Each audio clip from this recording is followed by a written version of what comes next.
Hi guys, my name is Hasnain and I'm the student of Master of Public Health.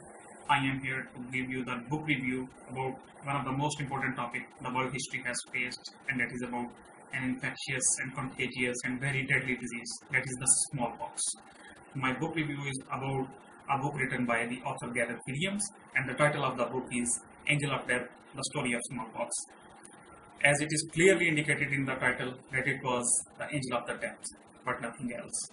The angel of death eradicated almost many dynasties, humanities, many of the people in the history you can't imagine. And first of all, I would like to go towards the introduction.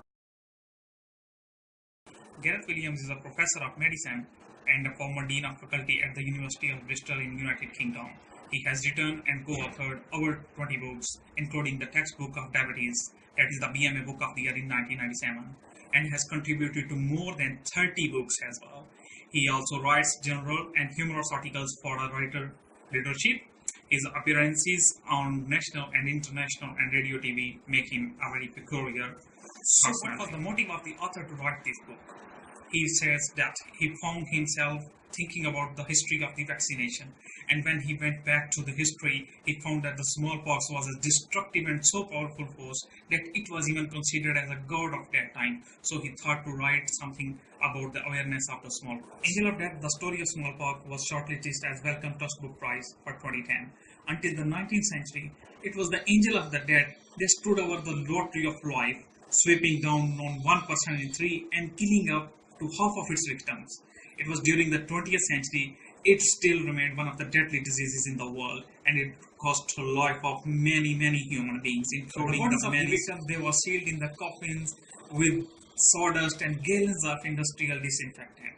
And above all, the story of smallpox is about the people who lived under the dark shadows of the disease, and they coped with the disease and its aftermath, how some rose above it while others were crushed, and how, for good or bad, they somehow managed to exploit it.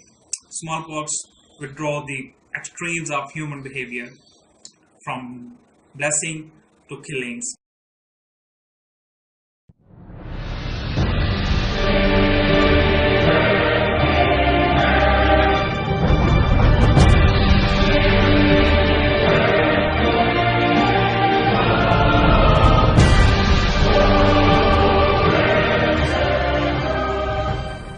Describes the history how the smallpox erupted and it eradicated many societies from the face of the earth. Then it goes towards the development of some sort of regulation and how it likely cured the disease in some societies. And then it goes to the invention of the vaccination, some sort of vaccination that got very controversial by the Edward Jenner, and the role of the Edward Jenner in the development of the Dr. Jenner was an expert on cuckoos. He was also a good scientist because he asked the right questions. What he really wanted was to conquer the deadly smallpox. Cows sometimes caught cowpox, and milkmaids often caught cowpox from the cows. Cowpox didn't do the milkmaids much harm. What interested Jenner was that they never seemed to catch the deadly smallpox. Thousands used to die from smallpox. Why not milkmaids?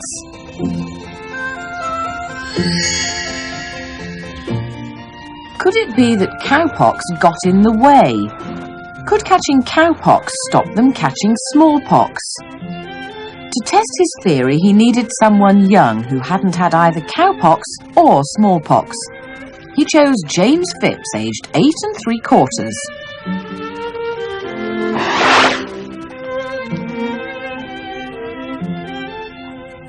He told the lad he thought he could stop him from ever catching smallpox and that it wouldn't hurt much. Then he took some pus from Sarah's cowpox and rubbed it into 2 small scratches on the boy's arm.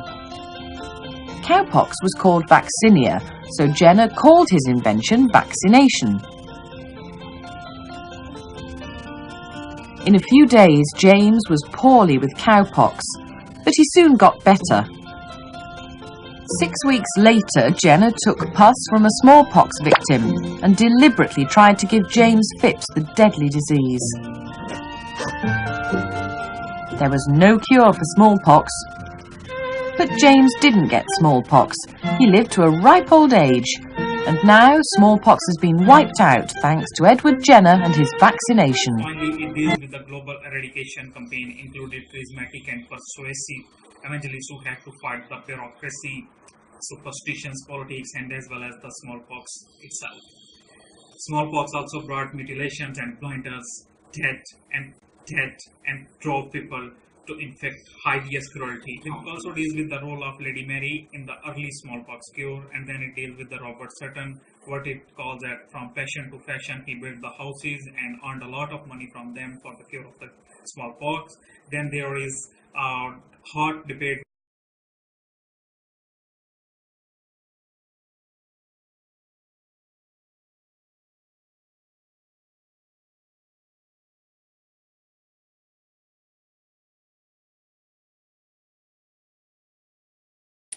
In my opinion, the book has described a very collaborative history of smallpox, variolation,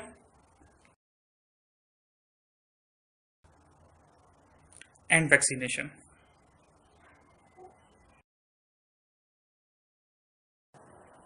The later part of the book also deals with the efforts of World Health Organization to eradicate the disease from the face of the planet. And very well coordinated efforts were made by World Health Organization, although it also faced a lot of criticism from different corners of the world. There is certain sort of criticism on this book as well. Like Isabel Grundy, he said that there is something Augustan about Mr. Williams' handling of his subject. Deeply appreciative of the successive heroes of humanity's ongoing war against the angel of death. Even Mr. Williams' heroes, the Venery and Gould, were not extant from human nature. 18th century inoculators refused to recognize each of inoculated subject was, for a while, a spreader of the. And in his book, Mr. Williams excels at tracking a vivid storyline through thickets of distracting details, as he does with the early life of the Lady Mary. He also captures the fuzziness of narrative, whose series of advances is complicated, not only by reverses, but also by parallels of plots.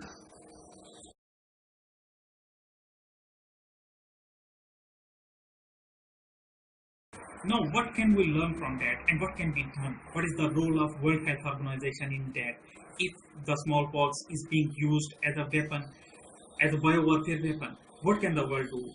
For this, there is a need of consensus, and there is some need of international community to sit on that and consider it a biggest threat, because the terrorist groups, they can use it by some sort of mutation, and it can result in a vast devastation in the modern world that can wipe the societies from the face of the earth as well.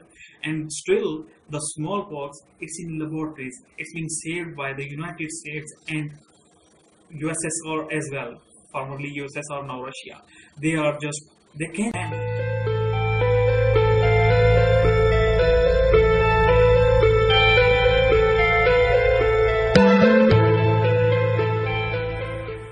In the end, I would like to say that this book has such a thrilling content in it that it can be a good basis for a very thrilling movie. Thank you so much for passionately listening to me.